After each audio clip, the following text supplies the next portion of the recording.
ప్రదర్శనకు కాసేపట్లో ప్రారంభం కాబోతోంది. ఇవాళ కోల్కతాలో మమతా బెనర్జీ భారీ ర్యాలీ నిర్వహిస్తున్నారు. ఈ ర్యాలీకి చంద్రబాబుతో పాటు పలు జాతీయ, ప్రాంతీయ పార్టీల నేతలు హాజరవుతున్నారు. కాంగ్రెస్ అధినేత రాహుల్ రాకున్నా మమతకు మద్దతు ప్రకటించారు. ఇటు కేసీఆర్ ఈ ర్యాలీకి దూరంగా ఉంటున్నారు.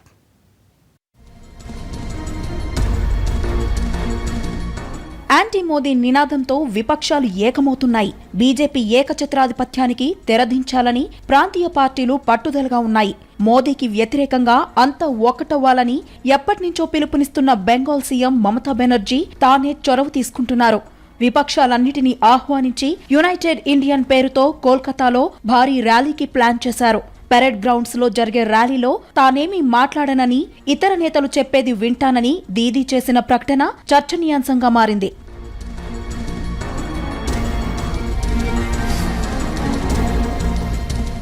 కాంగ్రెస్ అధినేత రాహుల్ గాంధీ మమతా ర్యాలీకి హాజరు కావడం లేదు. బెంగాల్లో ఉన్న రాజకీయ పరిస్థితుల కారణంగా స్థానిక పార్టీ నేతల సూచనలతో రాహుల్ ఈ నిర్ణయం తీసుకున్నారు. అయితే మమతా చొరవను అభినందించారు. దీదీ ప్రయత్నానికి మద్దతు పలుకుతున్నట్లు ప్రకటించారు. కాంగ్రెస్ తరపున సీనియర్ నేత మల్లికార్జున్ ఖర్గే ర్యాలీలో పాల్గొంటున్నారు.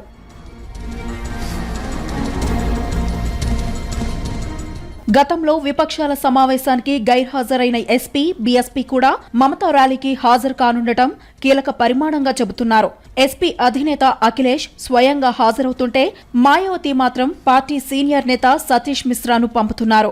ఏపీ, కర్ణాటక సీఎంలు వస్తున్నారు. NCP, national conference, CPI, CPM, DMK లాంటి పార్టీలు కూడా కోల్కతా ర్యాలీలో పాలు పంచుకుంటున్నాయి.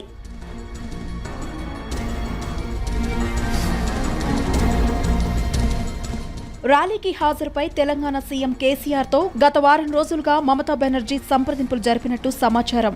నిన్న కూడా మమతా, కేసీఆర్ మధ్య ఫోన్లో చర్చలు జరిగాయని, అయితే కాంగ్రెస్, టీడీపీ ఉన్న చోట తాను వెళ్లాల్సిన అవసరం లేదన్న భావనలో కేసీఆర్ ఉన్నట్లు తెలుస్తోంది. అందుకే వెళ్లడం లేదని పార్టీ వర్గాలు చెబుతున్నాయి. ఇటు ఏపీ ముఖ్యమంత్రి చంద్రబాబు ఇందులో పాల్గొంటున్నారు.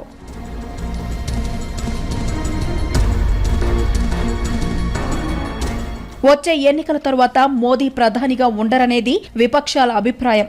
రాహుల్ కి ప్రధానిగా సొంత పార్టీలోనే యాక్సెప్టెన్సీ లేదనే వాదన కూడా ఉంది. పైగా రాహుల్ లాంటి జూనియర్ కింద పనిచేయడానికి శరద్ పవార్, ఫరూక్ అబ్దుల్లా, మమతా బెనర్జీ, మాయావతి లాంటి నేతలకు ఈగో అడ్డు రావచ్చు. అందుకే బెంగాల్లో ఎక్కువ ఎంపీ సీట్లు గెలిస్తే దీదీకి ప్రధాని అవకాశాలు ఉంటాయని తృణమూల్ భావిస్తోంది. ఇప్పటికే దీదీని ప్రధాని అభ్యర్థిగా కూడా ప్రకటించింది. మాజీ ప్రధాని దేవేగౌడ మమతా అభ్యర్థిత్వానికి మద్దతు పలకడంతో మమత కొత్త ఉత్సాహంలో ఉన్నారు. స్వాతంత్ర్య సమరంలో దేశానికి దిశానిర్దేశం చేసిన బెంగాల్ మరోసారి ముందుండి నడిపిస్తోందని రాహుల్ కామెంట్ చేశారు. దీంతో ఎన్నికల తరువాత మమత విపక్షాల్ని ముందుండి నడిపిస్తారా అనే కోణంలో చర్చ జరుగుతోంది. మమతా ప్రధాని అభ్యర్థిత్వానికి మాయావతి ఎంతవరకు సహకరిస్తారు, బెంగాల్లో బీజేపీ ఎంతమేర బలం పుంజుకుందనే అంశాల ఆధారంగా ఆమె రాజకీయ భవిష్యత్తు తేలనుంది.